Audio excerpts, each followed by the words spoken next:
You know, I got to tell you, to me, Dan, this has been a disappointing season for Portland Timbers. I expected a lot more from them, especially the way they finished last year. A very entertaining squad, a high-tempo squad, a goal-scoring squad. And this year, a lot of things have not gone their way. Maybe call some of the big injuries they've had. You know, obviously Ryan Johnson left at the end of the year. We could go on and on. But this is not the Portland Timbers team I remember of last year. Is there still concern that they could slip and not get into that playoffs?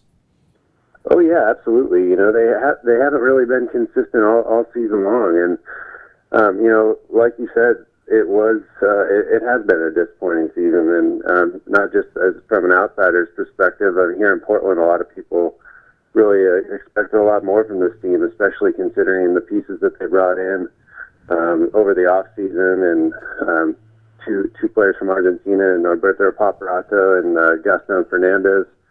And as well, in the middle of the season, bringing in two designated players, and even after those acquisitions, the results really, you know, haven't lived up to a lot of the expectations. So, you know, for whatever reason, whatever it may be, I think they missed Rodney Wallace early on in the season. He brought a lot to their attack last year, and he's finally starting to round into form, and he's 100% healthy now. So, and I think you're seeing that in their last two wins over Vancouver. He's really brought a lot to the table in those two wins, and yeah, I mean I expected more from Nagbe, to be honest, Dan. Darlington Nagbe, who joined us earlier this season and also last year, a guy who can change a game on a dime, a guy who's got blazing speed, wonderful finish. I thought this would be a breakout year for him. I'm disappointed the way he's played this year.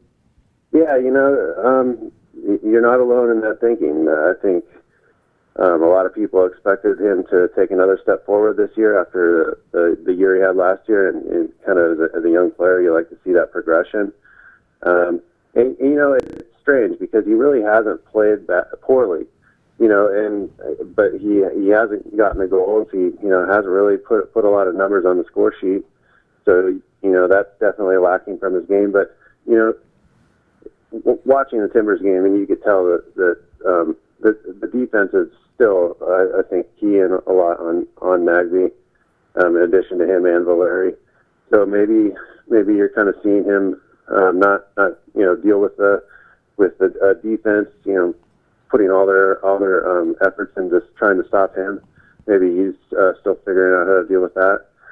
He still is a key piece for them. You know, he really unlocks their attack, and he's so good on the ball. He's probably, you know, him and Valeri on the ball, I think, are two of the more impressive players in the league in that regard. And, you know, he's still an important piece. He just hasn't been a centerpiece in the offense for whatever reason. And, you know, he's still a young guy, and he's just maybe he needs to develop that killer instinct a little bit better.